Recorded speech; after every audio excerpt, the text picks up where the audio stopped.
Doctor Mohammad Shahid Iqbal साहब माहिर माहौलियात हैं, हमारे साथ मौजूद हैं। से थोड़ी देर के बाद हमें दीगर हज़रात भी ज्वाइन कर लेंगे। डॉक्टर शाहिद साहब, थैंक यू सो मच, आपने हमें ज्वाइन किया।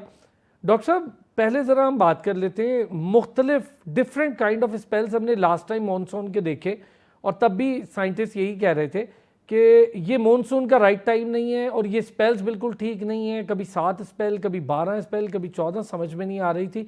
इससे ज़रात को भी बहुत नुकसान है और बाकी चीज़ें भी डिस्टर्ब हो रही है। इस बार क्या होने जा रहा है? जी बहुत शुक्रिया आपका। अरसलान साहब, दो तीन बातें मैं स्टार्ट में कह दूं। ये जो मूनसून का स्पेल चेंज हो रहा है, ये कोई एक दिन में, एक हफ्ते में या किसी एक साल में चेंज नहीं हुआ। इसकी वार्निंग हम अर्ली 2000 से देते आ रहे हैं कि जी मूनसून का स्पेल आपका चेंज होने लगा है, मूनसून का स्पेल चेंज होने लगा है, but nobody was there to listen it and take it seriously. 2010 में, अगर मैं थोड़ा सा प्रियम्बल इसलिए बना रहा हूँ ताकि हमारे नाजरीन को समझ आ जाए इस बात की, 2010 में जब पहली दफा मानसून का स्पेल चेंज हुआ था तो हमारे पास कैटास्ट्रॉफिक फ्लड्स आए थे जिसको हम मैनेज नहीं कर पाए थे। 2010 के फ्लड को कहते हैं जी कि ये इस सदी का पाकिस्तान में सबसे वर्स्ट फ्लड था। 2022 में हमने दोबारा फ्लड देखा, और वो फ्लड जो था वो रिवरीन फ्लड से बिल्कुल डिफरेंट एक डायनेमिक्स थी। मतलब 2010 का फ्लड रिवर इंडस के अंदर था और 2022 का फ्लड इंडस से मीलों दूर था, और उसकी जो डेविस्टेशन है वो 2010 से बढ़ के बहुत ज्यादा है। तो मींस क्लाइमेट चेंज ने हमें दो एपिसोड्स बता दिए। एक, अगर वो दरियाओं में आएगा तो किस किस्म का फ्लड्स लेके आएगा। दूसरा, अगर वो बारिशों की वजह से होगा तो किस किस्म का होगा। ये बात यहाँ पे बताना इसलिए जरूरी थी कि मूनसून का जो शिफ्ट है हमारे पास, वो स्लोली एंड ग्रेजुअली इंक्रीज होता जा रहा है। आपने एक बात अभी पूछी कि जी साइंटिस्ट कहते हैं 5 आएंगे, 6 आएंगे, 7 आएंगे। मैं इसको एक एग्जाम्पल से एक्सप्लेन करने की कोशिश करता हूँ। अगर आपको याद हो, हमारे बचपन के अंदर दिसंबर के आखिरी 10 दिनों में जब विंटर वेकेशन हुआ करती थी, तो उन्हीं दिनों में एक हल्की सी बारिश शुरू हो जाती थी जो 8-8, 10-10 दिन रहती थी। इसको लोग झड़ी कहा करते थे कि विंटर की बारिश शुरू हो जी गई है। बिल्कुल। मेरा आपसे सवाल है कि अब वो विंटर की बारिशें कहाँ गई? क्या अब भी हमारे पास वो 10 दिन की बारिश होती है? तो इसका जवाब है नहीं। अब वो बारिशें कहीं जाके फरवरी के फर्स्ट वीक में या जनवरी के एंड में आती हैं। इसी की एक एग्जांपल मैं आपको और देता हूं। वो जो 10 दिन में बारिश होती थी हमारे पास, एज एन एग्जांपल अज्यूम करें कि वो 1 लीटर बारिश हो रही थी। अब भी वो 1 लीटर बारिश आ रही है, लेकिन उसकी टाइमिंग चेंज हो गई है, उसकी इंटेंसिटी चेंज हो गई है। हमारा जो सिस्टम था, ये पूरा पाकिस्तान का जो सिस्टम था, वो केटर करता था उस स्लो रेनफॉल को। हम एब्रप्ट रेनफॉल को नहीं केटर कर सकते, ये हमें मानना पड़ेगा। दैट इज द रीजन, जब मूनसून ने शिफ्ट लिया तो ना सिर्फ हमारी अपनी जो बारिशें हैं, ये प्री मूनसून बारिशें होती थी या मूनसून का जब स्पेल आता था तो वो इस तरह आता था कि हम उसको मैनेज कर लेते थे, हमारा निजाम उसको मैनेज करता था नेचुरली। आपने शुरू में प्रियम्बल में एक बात की कि हमारे शहर जो हैं वो पहले से गर्म होते जा रहे हैं, हमारे पास हीट वेव ज्यादा होने शुरू हो गई हैं। ये तमाम चीजें जो हैं वो क्लाइमेट चेंज के साथ लिंक करती हैं। मुझे एक बात आपकी बड़ी अच्छी लगी, आपने कहा जी कि हम कोशिश करते हैं कि गर्मियों में अपनी गाड़ी दरख्त के साए के नीचे खड़ी करें, लेकिन उसी दरख्त को हम काट देते हैं बिल्कुल और ऐसे बाद ही। में फिर हम छांव ढूंढ रहे होते हैं कि कहीं पे हम दरख्त करें। देखें, किसी भी मुल्क का 25% एरिया जो होता है वो फॉरेस्ट कवर होना चाहिए। जिस भी मुल्क का फॉरेस्ट कवर कम होता है वो मुल्क सबसे ज्यादा क्लाइमेट चेंज का शिकार होंगे। ये बात मैं नहीं कह रही, ये इंटरनेशनल स्टडीज से ये बात प्रूफ है। और दैट इज द रीजन, जो शुरू में आपने एक बात कही कि पाकिस्तान जो है वो टॉप 5 कंट्रीज के अंदर वल्नरेबल है टुवर्ड्स द क्लाइमेट चेंज। और ऑल दो हमारी contribution towards the global climate change या ग्लोबल ग्रीन हाउस इमिशंस जो है वो लेस देन 1% है। ये बात हमें समझने की जरूरत है कि हमारे नेबर्स में चाइना है, इंडिया है, बाकी ममालिक हैं जो जो काफी तेजी से इकोनॉमिक डेवलपमेंट कर रहे हैं। अब उस साइड से भी इमिशंस हमारे यहाँ कंट्रीब्यूट करती हैं, तो हमारे यहाँ ये मूनसून का स्पेल चेंज हो रहा है। और ये बात हमें जितना जल्दी समझ आ जाएगी उतना जल्दी हम अच्छा, चीजों को मैं डॉक्टर मैनेज साहब कर एक चीज़ लेंगे। आपसे जानना चाहूँगा। हम अपनी बात कर रहे हैं कि ठीक है, वहाँ से इमिशंस हो रहे हैं, हमारे यहाँ मानसून के पैटर्न तब्दील हो गए हैं, उसके सारी चीज़ें तब्दील हो रही हैं। बिल्कुल दुरुस्त का आपने वो दिसंबर की झड़ी वाली भी बात कर दी, बहुत ठीक किया कि मैंने भी बड़े अरसे से वो नहीं देखा। अब पैटर्न तब्दील होते हैं तो ये असरात सीधे सीधे ज़रात पे पड़ते हैं, क्योंकि उसका एक ख़ास टाइम होता है, उसको जब चाहिए होती है तब नहीं होती बारिश, तो फसल पे असरात पड़ते हैं। क्या ये सारी चीज़ें, चाइना का आपने जिक्र किया, क्या ये सारी चीज़ें इस पूरे रीजन में कहीं और भी हो रही हैं सेम ऐसी ही? जी बिल्कुल हो रही हैं। इंडिया के अंदर भी इसके असरात हैं, नेपाल के अंदर इसके असरात हैं। नेपाल में, चूंकि इसलिए मैं कहूँगा कि नेपाल में मोस्टली जो वाटर सोर्स है वो ग्लेशियर्स हैं, हिमालयन ग्लेशियर्स है, वहाँ से पानी आता है। अब देखिए, नेपाल के अंदर भी फ्लड्स की इंटेंसिटी पहले से बहुत ज़्यादा हो गई है। लास्ट ईयर 2025 का फ्लड एक वेकअप कॉल है हमारे लिए। अगर आप देखें, इससे पहले 2010 की जो मैंने बात की या 22 की जो मैंने बात की, उसमें हमारा जो इंडस रिवर के साइड पे फ्लड आया था, इस साल हमारे फ्लड इंडस के अंदर नहीं आई, 25 में मैं बात कर रहा हूँ, वो हमारा इंडियन साइड से आई है, ईस्टर्न साइड से आई है। अब देखिए ईस्टर्न साइड के ऊपर जब मूनसून ट्रिगर किया, वो सिस्टम वहां पे डेवलप हुआ और वो ट्रिगर कर गया, तो उसकी वजह से उनको अपने दरियाओं के जो उन्होंने बंद किए हुए थे वो उनको खोलना पड़ गए थे। अनफॉर्चुनेटली पाकिस्तान ने तकरीबन 40 बरस बाद रावी दोबारा जिंदा हुआ था। हम लोग ये सोच बैठे थे कि भाई रावी जो है इट्स डेड, अब यहाँ पे पानी दोबारा नहीं आएगा। मैं एक टर्किश कहावत को कोट करना चाहूंगा यहाँ पे। टर्किश कहते हैं जी कि जो रिवर्स होते हैं ना, इसकी मिसाल एक स्नेक की होती है, और इसके अंदर जो पत्थर होते हैं ये इसके एग्स होते हैं। So river can come back any time even after 100 years to hatch its eggs. 100 साल बाद भी पानी आ सकता है। हमारे बुजुर्ग भी कहते हैं कि पानी अपना रास्ता नहीं छोड़ता। ये हमारे लिए एक वेकअप कॉल थी। 40 साल बाद रावी दोबारा जिंदा हुआ। दो पर्सपेक्टिव मैं इसके यहाँ पे आपको बताता चलता हूँ। एक नेगेटिव पर्सपेक्टिव, तबाही होगी, बिल्कुल ठीक का। Positive perspective, still we have a hope कि रावी के अंदर पानी आएगा, हमें इसको मैनेज करने की जरूरत है।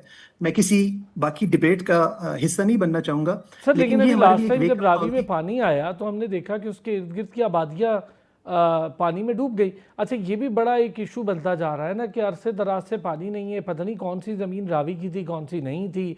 हमारे यहाँ बहुत ज़्यादा अब इशूज़ हैं, एग्रीकल्चर लैंड गायब होती जा रही है, सोसाइटीज़ उसकी जगह लेती जा रही हैं। ये एक अलग चैप्टर है, इस पर मैं आगे चल के आपसे डिस्कस करूँगा। लेकिन अभी चूँकि जिक्र इनका हो रहा है तो यूरोप को सर, वहाँ तो है, दरख्त भी हैं, पहाड़ हैं, एक माउंटेन इन्वायरमेंट, आप लोग साइंटिस्ट इसका बड़ा जिक्र करते हैं। थोड़ा बहुत मैंने भी कोशिश की कि इस पर बड़े अरसे से पढ़ रहा था, क्योंकि चीज़ें चेंज हो रही हैं तो देख रहा होता हूँ कि क्या है। लेकिन ये सर यूरोप में तो ये सब कुछ है, माउंटेन इन्वायरमेंट को भी प्रिजर्व किया जाता है, दरख्त भी हैं, और वहाँ तो बड़ा सर्दी का राज रहा है। अब वो भी 30-30, 40-40 से ऊपर डिग्री सेंटीग्रेड भुगत रहे हैं, तो ये क्या रीज़न है? अच्छा, ये सर बड़ा इंटरेस्टिंग क्वेश्चन है। पूरी दुनिया में अगर आप देखें, निज़ाम जो हवाओं का निज़ाम है, जिसको हम विंड सर्कुलेशन पैटर्न्स कहते हैं, वो उसमें जितना हमारे माउंटेन्स का रोल है, इतना ही हमारे डेजर्ट्स का भी रोल है। हम डेजर्ट्स को फॉर ग्रांटेड नहीं ले सकते। इन्होंने भी जो हमारा इकोसिस्टम है उसको मेंटेन किया हुआ है। यूरोप के अंदर इस टाइम पे जो कंडीशन है उसको ओमेगा डूम बोला जाता है या ओमेगा ब्लॉक बोला जाता है साइंटिफिकली। सादा अल्फाज के अंदर इसको हीट डूम या हीट ट्रैप सिस्टम बोला जाता है। अब इसमें हुआ क्या है? होता यह है कि जब भी, याद रखिएगा, high pressure system upper atmosphere में डेवलप होता है तो नीचे से लो एटमॉस्फेरिक सिस्टम डेवलप होना शुरू हो जाता है, और ठंडी हवाएं, हमने अपने मैट्रिक वगैरह में पढ़ा था कि जहां पे गर्म हवाएं होती हैं वो ऊपर को मूव करती है और ठंडी हवा उसको कैप्चर करने की कोशिश करती है, उसकी जगह रिप्लेस करती है। अनफॉर्चुनेटली इस टाइम पे यूरोप में हीट डूम बना हुआ है। सहारन डेजर्ट से जो वार्म वेव्स आई हैं वो वहां पे आके ट्रैप हो गई हैं। अब वो इतना हाई प्रेशर सिस्टम डेवलप हुआ हुआ है कि उसको कोई भी कोल्ड करंट इर्द गिर्द नहीं है कि वो उसको रिप्लेस कर सके, नंबर वन। नंबर टू, इस टाइम पे ना सिर्फ लैंड वार्म है, ओवरऑल यूरोप कॉन्टिनेंट की मैं बात कर रहा हूँ, बल्कि हमारा सी भी वार्म हुआ हुआ है। दैट इज द रीजन के मॉइस्चर कंटेंट भी इस टाइम पे एटमॉस्फेयर के अंदर ज्यादा है, एयर भी वार्म है और वो ट्रैप हो रहा है। दूसरी जो सबसे इंपॉर्टेंट चीज है यूरोप के अंदर कि 2015 ऑनवर्ड्स यूरोप के अंदर अगर आप देखें तो हल्की हल्की हीट वेव्स आना शुरू हो गई थी, और उसकी रीजन सिर्फ यही थी कि वहां पे भी इमिशंस हैं। ऐसा नहीं है कि वहां पे इमिशंस नहीं है। आप इटली की एग्जांपल ले लें, आप जर्मनी की एग्जांपल ले लें, आप फ्रांस की एग्जांपल ले लें। फ्रांस और जर्मनी को, they are the backbones of economic hub जिसको यूरोप का बोला जाता है। अब वहां पे इमिशंस हो रही हैं, ठीक है, वहां पे उन्होंने अपने एनवायरमेंट को कंट्रोल किया हुआ है, लेकिन जितना ह्यूमन बीइंग सिस्टम को डिस्ट्रॉय कर रहा है, याद रखिएगा मदर नेचर ने इसका रिवेंज लेना है। और ये जो हम इस टाइम पे यूरोप में देख रहे हैं, इट्स अ रिवेंज। ठीक है, हमने एक हद तक उसको मेंटेन करने की कोशिश की है, लेकिन हमें ये देखना पड़ेगा कि अगर हम तराजू के एक साइड पे अपना डिस्ट्रक्शन रखते हैं और एक साइड पे हम उसको बैलेंस करने की कोशिश करते हैं, तो आप देखेंगे कि जहां पे डिस्ट्रक्शन है वो वाला पलड़ा भारी है। दैट इज द रीजन कि यूरोप के अंदर आप आने वाले सालों में मजीद देखेंगे कि ये एपिसोड्स बढ़ेंगी।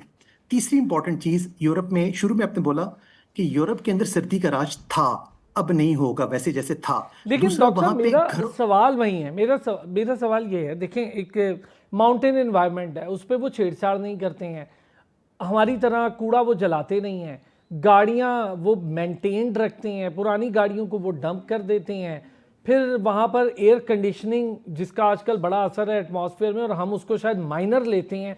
एयर कंडीशनिंग की जो गर्म हवा है वो एटमॉस्फेयर में शामिल उस तरह नहीं होती क्योंकि वहाँ एयर कंडीशनिंग की ज़रूरत नहीं होती। और तीसरी चौथी चीज़ ये कि वहाँ पे आपके पास आप देखेंगे तो अवेयरनेस है, आवाम के अंदर अवेयरनेस है, वो चीज़ों को बड़े बेहतर तरीके से मेंटेन, हर घर के आगे कोई ना कोई पौधा, कोई ना कोई दरख्त, कोई ना कोई बागीचा, उनके गार्डन कहीं उनके बैकयार्ड में मौजूद होते हैं, इर्द गिर्द में भी उनके क्यारियाँ मौजूद होती, ये सारी चीज़ें हैं।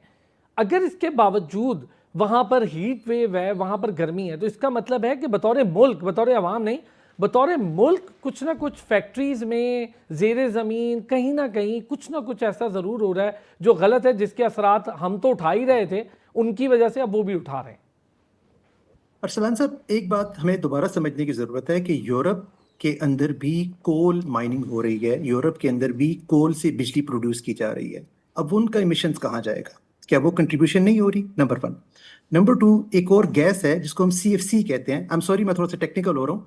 CFC होती है क्लोरोफ्लोरोकार्बन्स। जी हाँ। ये क्लोरोफ्लोरोकार्बन्स आपकी रेफ्रिजरेटर्स के अंदर इस्तेमाल होती है। ये क्लोरोफ्लोरोकार्बन्स जो होते हैं आपकी मेडिसिन के अंदर इस्तेमाल होती हैं, जिसको हम वो कहते हैं, ये एयर पंप्स कहते हैं, जो दमे के लिए इस्तेमाल होती है। यही क्लोरोफ्लोरोकार्बन्स जो हैं ये एयर कंडीशनिंग सिस्टम्स के अंदर इस्तेमाल होती हैं। आपने कहा घरों में एयर कंडीशनिंग कम है, तो क्या गाड़ियों के अंदर एयर कंडीशनिंग सिस्टम इस्तेमाल नहीं होता? अब वो सिस्टम जब लीक करता है तो वो CFCs कहाँ जाती हैं? एटमॉस्फेयर के अंदर जाती हैं, ओजोन डैमेज करती हैं और इसी तरीके से आपका हीट ट्रैप करवाती हैं।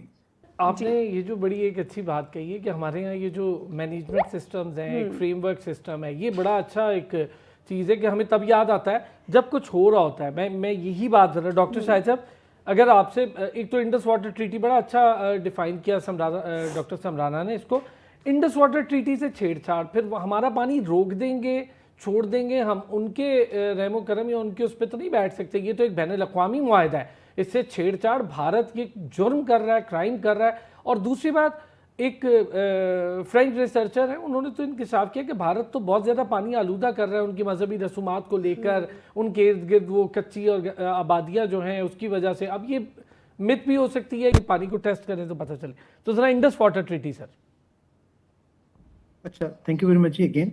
डॉक्टर समराना ने बड़े डिटेल में उसको बताया। मैं बेसिकली आपको बताऊं कि इंडस वाटर ट्रीटी के अंदर 12 आर्टिकल्स हैं।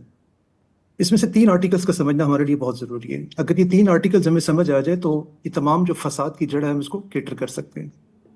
पहले नंबर पे आर्टिकल 3 है। उस आर्टिकल के मुताबिक हम ने, या जो उस टाइम पे ये ट्रीटी हो रही थी, तो इंडिया को ये राइट है कि वो जो पाकिस्तान को जो वाटर राइट्स मिले हैं उसके ऊपर वो run of the river projects बना सकते हैं। ये इस आर्टिकल के अंदर लिखा हुआ है। मैं यहाँ पे आपको बताता चलूँ रन ऑफ द रिवर होता क्या है। रन ऑफ द रिवर ये होता है कि आपने थोड़ी देर के लिए पानी रोका और उससे आपने इलेक्ट्रिसिटी प्रोड्यूस की या कोई भी और पर्पज आपने लिया और उस पानी को आपने जाने दिया। आप टोटली ब्लॉक नहीं कर सकते। Run of the river reservoir के अंदर फर्क होता है। रिजर्वायर में आप पानी खड़ा करते हैं और प्रॉपरली आप रिवर को ब्लॉक करते हैं, जिसमें हमारा तरबेला डैम है, मंगला डैम है, या और कोई हमारे डैम्स है, जैसे गोमलधाम डैम हो गया। रन ऑफ द रिवर की एग्जांपल इस टाइम पे हमारे पास वारसक की है। पानी आया, उसने इलेक्ट्रिसिटी जनरेट की और चला गया। इस केस के अंदर इंडिया को ये राइट है कि वो कर सकता है, नंबर 1। नंबर 2, आर्टिकल 8 है। उस आर्टिकल 8 के मुताबिक data sharing from both sides is mandatory for both the parties. Parties means Pakistan और इंडिया, इन दोनों ने डाटा शेयर करना है। 2022 मई ऑनवर्ड्स इंडिया ने डाटा शेयर करना बंद कर दिया है। और आपने बिल्कुल दुरुस्त फरमाया कि पाकिस्तान की तरफ से स्टिल ये डाटा शेयर हो रहा है उनके साथ। तीसरा इंपॉर्टेंट आर्टिकल है आर्टिकल 9। इसके मुताबिक ये है कि अगर दोनों कंट्रीज में किसी के दरमियान भी किसी भी वजह से अगर कोई डिस्प्यूट होता है तो उसको सेटल कैसे करना है। अब जैसे ही उन्होंने इंडस वाटर ट्रीटी को for the time being suspend किया तो पाकिस्तान कोर्ट ऑफ आर्बिट्रेशन के अंदर चला गया या आलमी अदालत के अंदर चला गया, वहां से केसेस हमारे हक में आ गए। इंडिया उसको नहीं मान रहा। तो इसके सॉल्यूशंस क्या हैं? देखिए, सॉल्यूशंस मल्टीपल हैं। जैसे डॉक्टर हसन साहब कह रहे थे कि जी ये हमारे लिए एक ब्लेसिंग है। टू अ सर्टेन एक्सटेंट ये हमारे लिए ब्लेसिंग है, but for the longer and it's not a blessing for us. मैं फ्लड्स का थोड़ा सा इसमें जिक्र करना चाहता हूँ कि अगर वो फॉर एग्जांपल पानी छोड़ देते हैं, yes we have to welcome that water, लेकिन क्या हमारे पास ऐसे मैकेनिज्म्स हैं कि हम उनको सेव कर सकें, इस वाटर को स्टोर कर सकें? दूसरी इंपॉर्टेंट चीज़, अभी डॉक्टर साहब मैंने इसका जिक्र किया वाटर प्रोटेक्टिविटी की। पाकिस्तान दुनिया के उन ममालिक में से है जहां पे वाटर प्रोटेक्टिविटी या एफिशिएंट वाटर मैनेजमेंट सबसे कम है। इसकी मैं आपको एग्जांपल ये दूं कि हम $7 का पानी लगाते हैं और उसके बदले में हम $1 प्रोड्यूस करते हैं। अब यहां से अंदाजा लगाएं कि हमारे पास वाटर मैनेजमेंट कितनी पुअर है। अगर हम $1 का पानी लगाएं और उससे हम $7 या $5 की हम अर्निंग करें in terms of yield production, that is known as the water management या एफिशिएंट वाटर मैनेजमेंट। अब जैसे देखें, क्लाइमेट चेंज की वजह से फ्लड्स भी आएंगे, क्लाइमेट चेंज की वजह से ड्राउट्स भी आएंगे। 2022 के फ्लड में क्या हुआ? 22 के फ्लड में पार्ट्स ऑफ बलूचिस्तान के अंदर फ्लड था और पार्ट्स ऑफ बलूचिस्तान के अंदर ड्राउट था। बिल्कुल। इसी तरह पार्ट्स ऑफ पंजाब के अंदर ड्राउट था। तो हमारे पास क्या ऐसे मैकेनिज्म्स होते हैं? आप एक और चीज पे गौर करें, भी मानसून आने वाला है तो तकरीबन हमारे टोटल फ्लोस का 70 to 80% पानी मानसून में आ जाएगा। उसके बाद क्या होगा? 3-4 माह बाद हमारे पास ड्राउट्स आ जाएंगे। तो क्या हमारे पास ऐसा कोई मैकेनिज्म है कि हम उस वाटर को स्टोर कर सकें? अनफॉर्चुनेटली नहीं है। मैं उस बहस में नहीं पड़ता कि हमें डैम बनाने चाहिए या नहीं बनाने चाहिए, लेकिन इस चीज़ को हमें जहन में रखना पड़ेगा कि हमारा जो एग्रीकल्चरल सिस्टम है वो इरिगेशन बेस्ड है। अब इरिगेशन बेस्ड की एग्जांपल ये है कि अगर आपके घर में ओवरहेड टैंक है तो नीचे आपके घर में पानी आएगा। अगर आपके घर में ओवरहेड टैंक नहीं है तो आपके पास पानी की कमी होगी। Same is the case with the Pakistan. हमारे पास डैम्स नहीं हैं और लाजमी नहीं है कि हम बड़े डैम्स बनाएं। हम स्मॉल डैम्स भी बना सकते हैं, हम छोटे डैम्स भी बना सकते हैं, हम रेन वाटर हार्वेस्टिंग भी कर सकते हैं, हम ग्राउंड वाटर रिचार्ज भी कर सकते हैं, हम मैनेज एक्वाफर रिचार्ज। ये तमाम चीज़ें वो कॉन्सेप्ट्स हैं जो पाकिस्तान के लिए नए नहीं हैं। हमें याद है हमारे बचपन के अंदर वालिदैन जो हमारे थे वो बारिशें होती थी, छतों का पानी वो स्टोर करते थे बकेट्स के अंदर और वही पानी फिर लेटर ऑन यूज़ किया जाता था।